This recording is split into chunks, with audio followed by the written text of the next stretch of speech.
रामनिवास महाविद्यालय चित्रकूट फरक्काबाद के समाजशास्त्र के बच्चों को बीए फर्स्ट ईयर के सेकंड सेमेस्टर के जो मिड टर्म परीक्षा होगी उसके लिए प्रिपरेशन के लिए ये मैं मटेरियल दे रहा हूँ। इसको अपने तैयारी कीजिए। इससे इसमें क्वेश्चंस हैं। ये भारतीय समाज की मुख्य विशेषता क्या है, तो इसकी जो भौगोलिक एकता है, सांस्कृतिक एकता है, धार्मिक एकता है, राजनीति, ये सभी सही बातें हैं। ये सभी आंसर सही है, यही इसकी विशेषता है। हार्वर्ड वुलस्टन के नगर के संबंध में पुस्तक लिखी थी मेट्रोपोलिस ने, और दो या दो से अधिक लोगों के मध्य कोई अंतर बताए तो वो कहलाता है विविधता।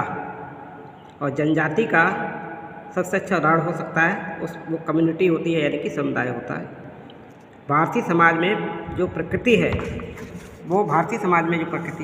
वो बहुलवादी है, और सबसे पुराना वेद हमारे 4 वेदों में ऋग्वेद को माना जाता है।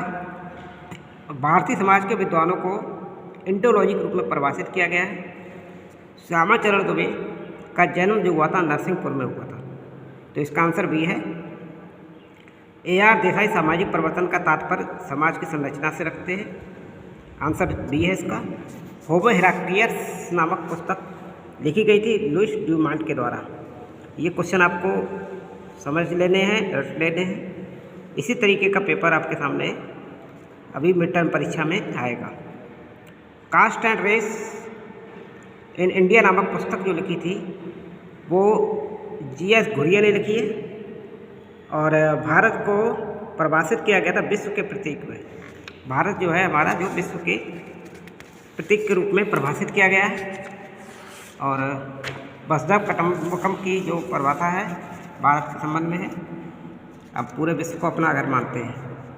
एथनिक शब्द की उत्पत्ति ग्रीक शब्द एथनो से हुई थी, इसका भी अर्थ राष्ट्र होता है, आंसर ए सही है।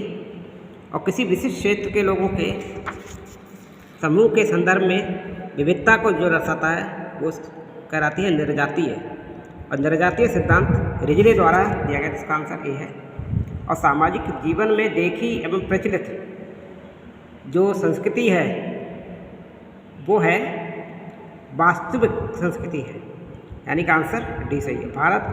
भारतीयों की कौन सी निर्जाति सबसे पुरानी है, तो कहा जाता है मंगोलाइट, आंसर सी सही है।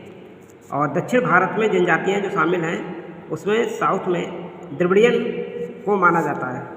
धर्म का जो मानते हैं हम धर्म को वो बहुत पवित्र मानते हैं, तो इसका आंसर सी होगा। समाज को एक आवश्यक कार्य के आसपास के मानदंडों के समूह को हम लोग संस्था कहते हैं। हिंदू विवाह के उद्देश्यों का सही क्रम जो है धर्म है, संतान है और रति है, और इसका आंसर भी होगा। और बहिर्विवाह जो है ये विशेषता जाति की नहीं है, और सभी विशेषता जाति की है।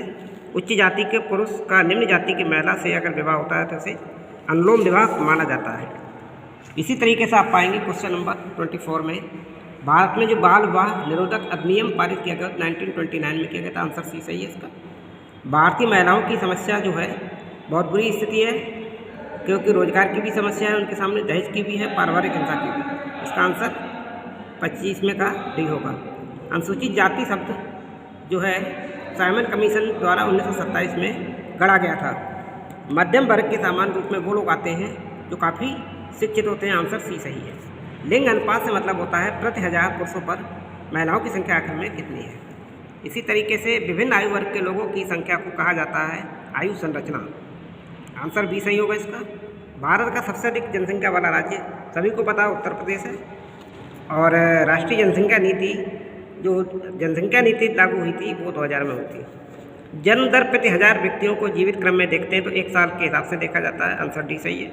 और नक्सलवाड़ी आंदोलन वर्ष में 1967 में प्रारंभ किया गया था।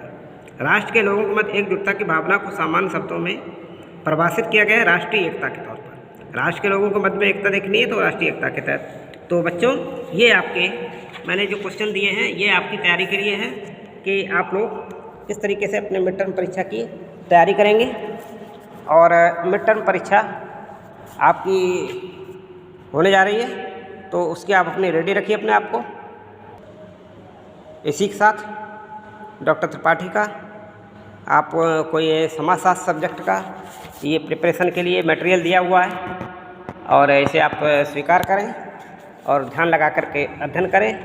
और परसों की डेट में आपका इसका समाजशास्त्र का मिड टर्म परीक्षा फर्स्ट ईयर वाले की सेकेंड सेमेस्टर की परीक्षा होगी। तो आप लोग तैयार रहिए और गुड लक। डॉक्टर त्रिपाठी के साथ।